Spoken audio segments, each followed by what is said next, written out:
They held the bride auction every spring in Cedar Falls, and every spring Margaret Hollis sat on the same bench outside the general store and watched. She never stood on the platform. She hadn't stood on the platform in over 20 years, not since she was 38, and a rancher named Gus Weber had looked her up and down and said loud enough for the whole square to hear, "I'd sooner marry my mule." The crowd had laughed. Margaret had not. She'd walked home that afternoon with her back straight and her jaw tight, and she'd told herself that it didn't matter, that she didn't need a man, that she had her small plot of land and her chickens and her garden and her 2 hands, and that was enough.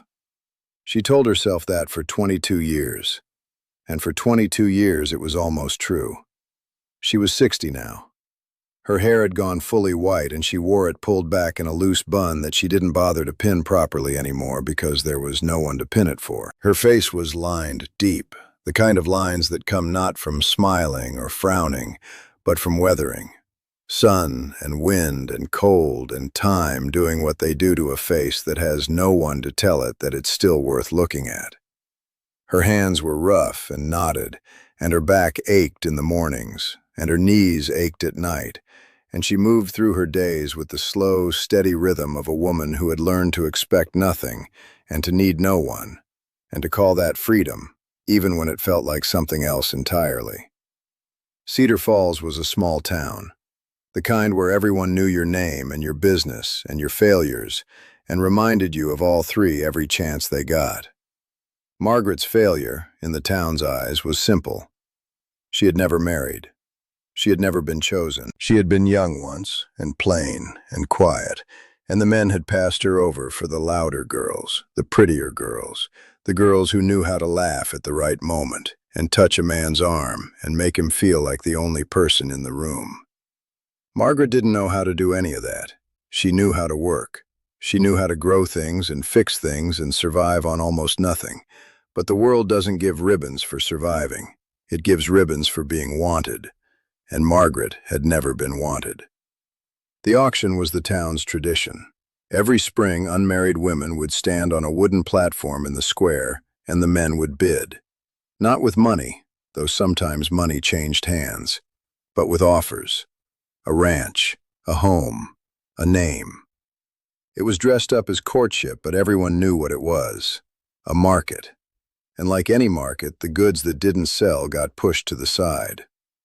Margaret had been pushed to the side so many times that the side had become her home. She didn't even sit on the bench anymore to watch because she hoped.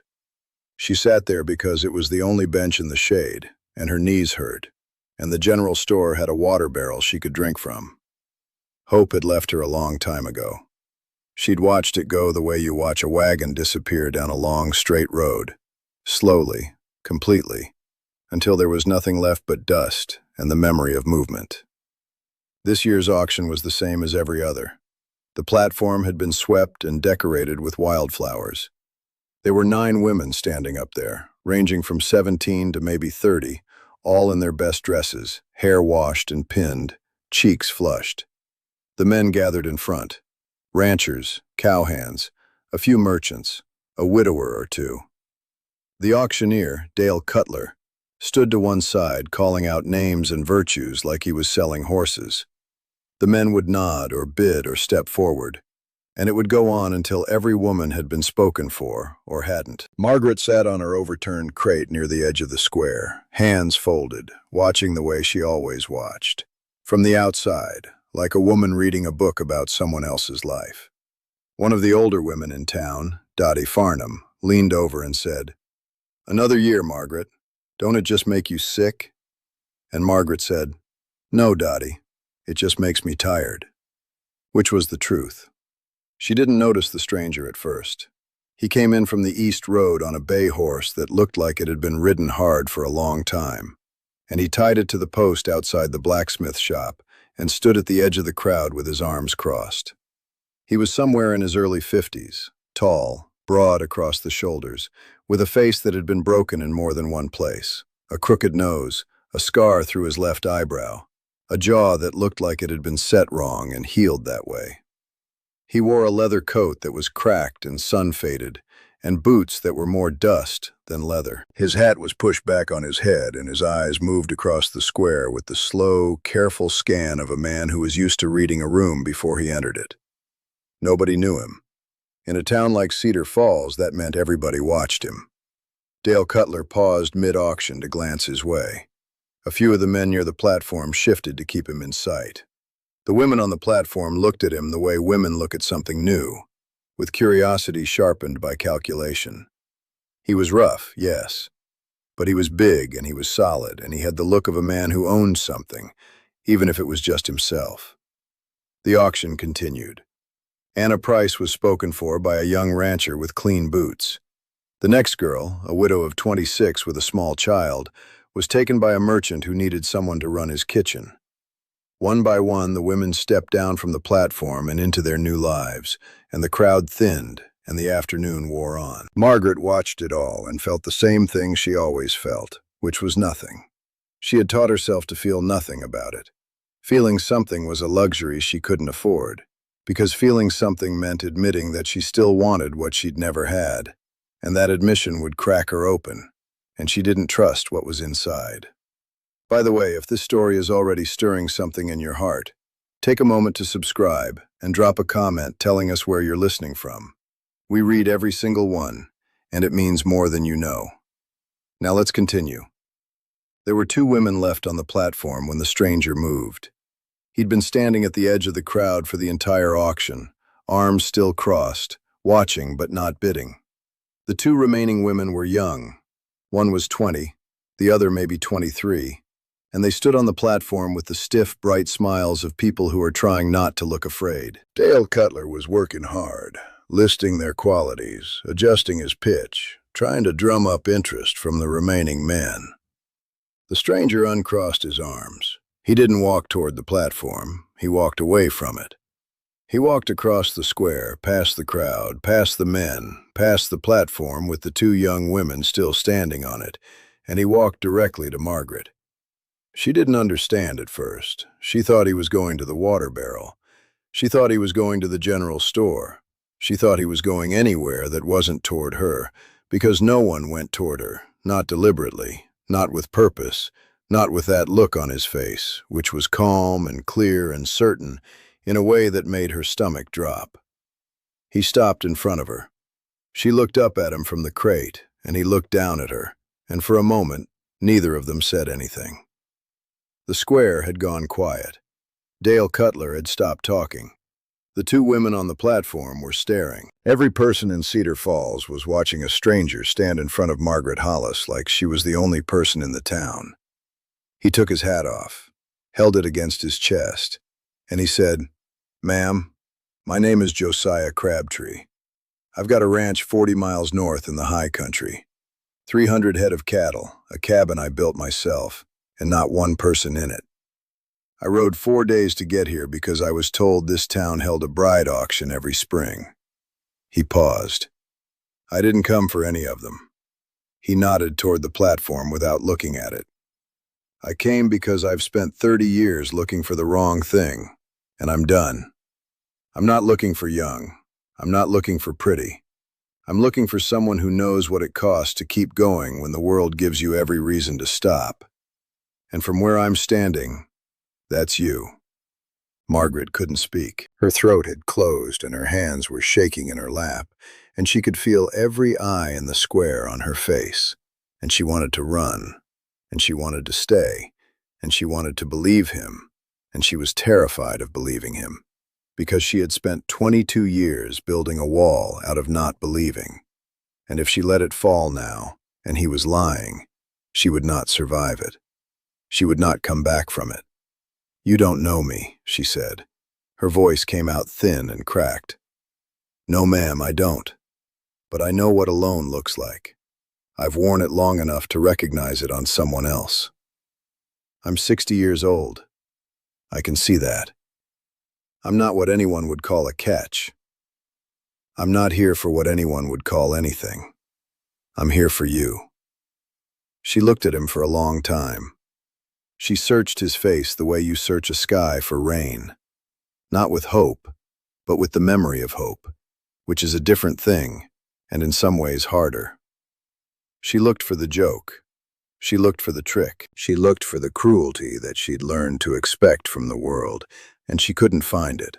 What she found instead was a man with a broken face and tired eyes who was standing in front of her with his hat in his hands, and no audience he was trying to impress, and nothing to gain except the answer to a question he'd ridden 4 days to ask.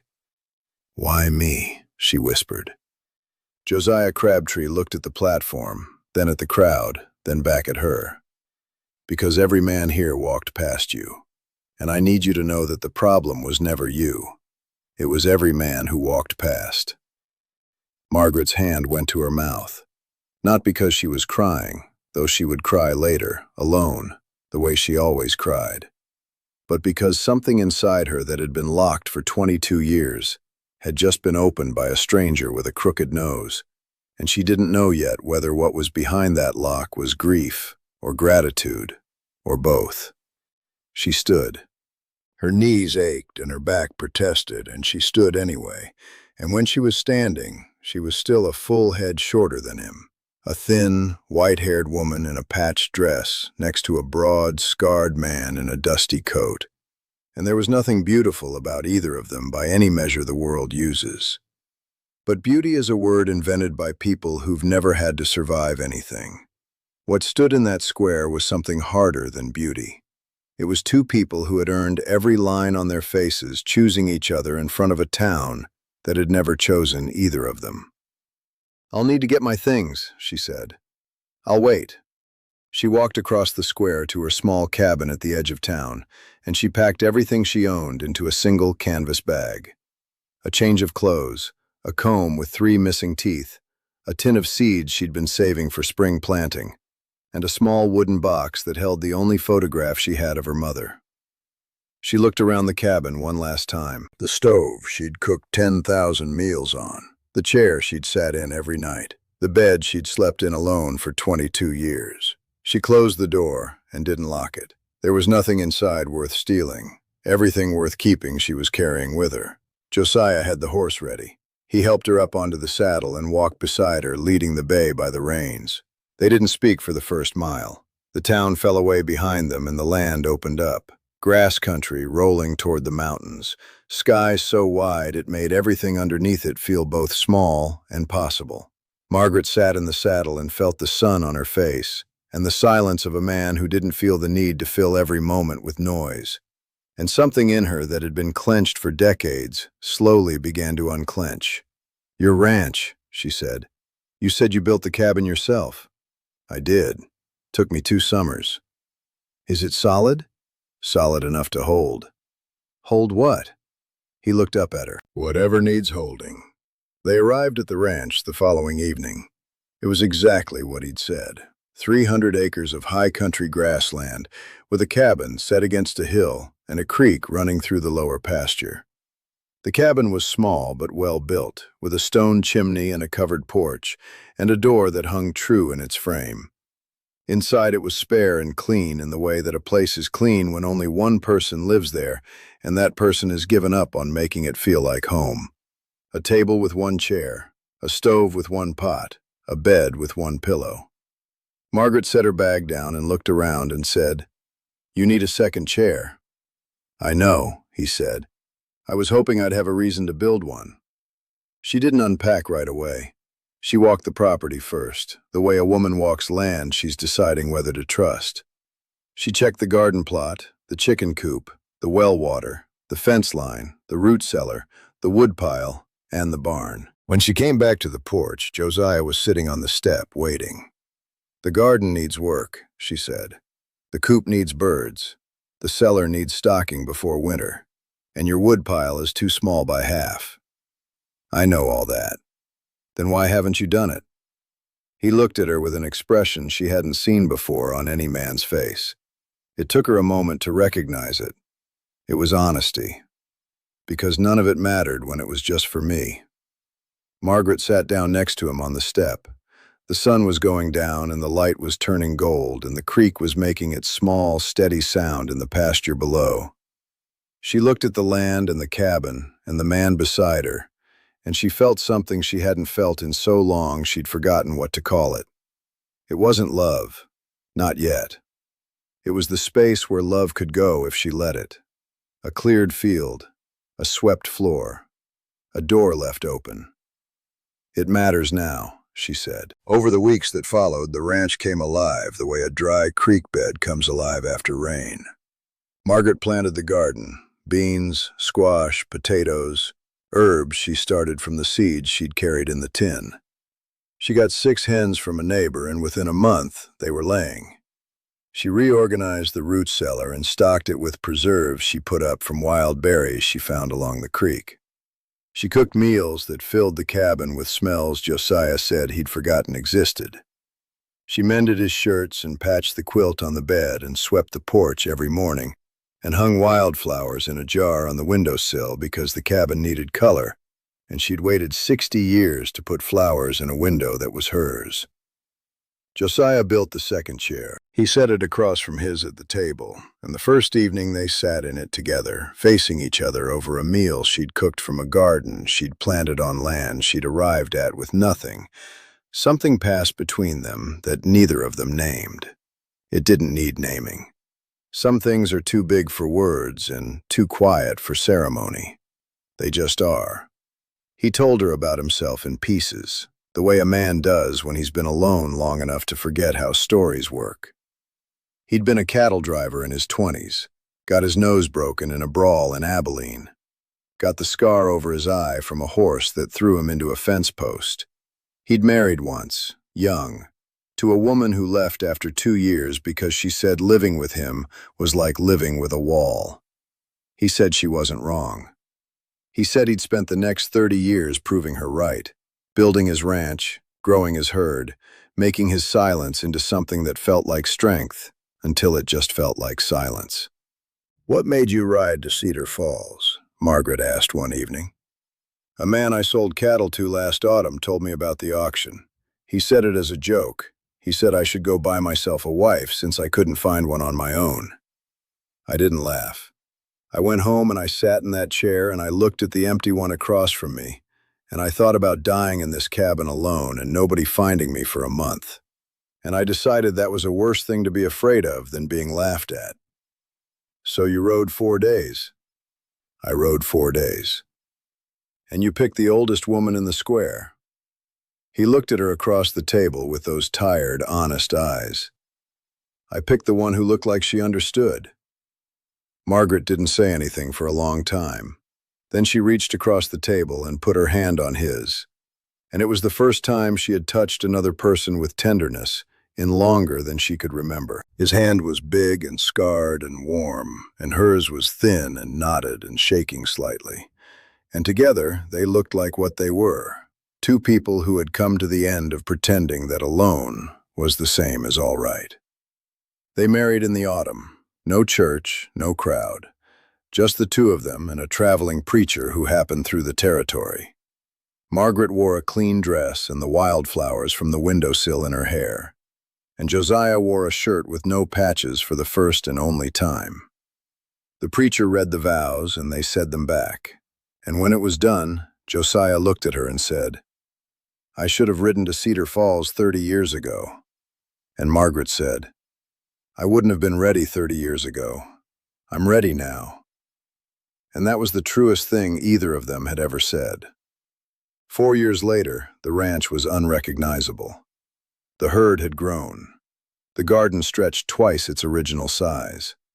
A second room had been added to the cabin for the winter stores. Neighbors came by now, which they never had before, because Margaret had started a small trade in preserves and dried herbs, and because Josiah had somehow become the man people came to when they needed a fence fixed, or just someone to sit with when the silence got too heavy. Some evenings they sat on the porch and watched the light change over the mountains, and didn't say a word for an hour. And in that silence there was more than Margaret had ever found in all the noise of Cedar Falls. There was a man who had chosen her, not because she was young, not because she was pretty, not because she was what the world said a woman should be, because she was Margaret.